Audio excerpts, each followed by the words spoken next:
বড় মায়ের কাছে পুজো দিতে গিয়ে রাস্তার পাশে দেখলাম এমন একটা প্রতিভাবান মানুষ, যেমন সুন্দর তার কথাবার্তা, তেমন সুন্দর হাতের লেখা, আর তেমন সুন্দর তার হাতের আঁকা।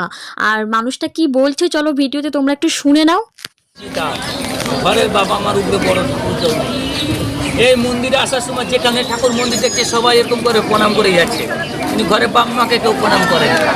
বিপদে বলে বাবা মা এটা আপনি করেছেন? হ্যাঁ এটা আপনি করেছেন এটা? হ্যাঁ।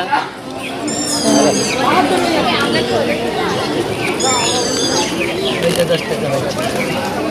এই দেখো যদি 10 টাকা হয়। সকালবেলা আসেই দেখলাম ওই ঠাকুরটা ওইখানে পড়েছিল, ওই যে বড় মাছ ছবিটা। ও হ্যাঁ, কালকেও দেখলাম পড়েছিল, একটা পেয়েছিলাম, আজকেও পেয়েছিলাম, ওইখানে দেখেছিলাম। লিখেছে দেখো। একদম চা খেতে খেতে এমন পিঠে চা ফেলে দিল না, পিঠটা ঝুলছে। গরম চা ফেলে দিল, ফাট করে কাপটা ছুঁয়ে লাইনটা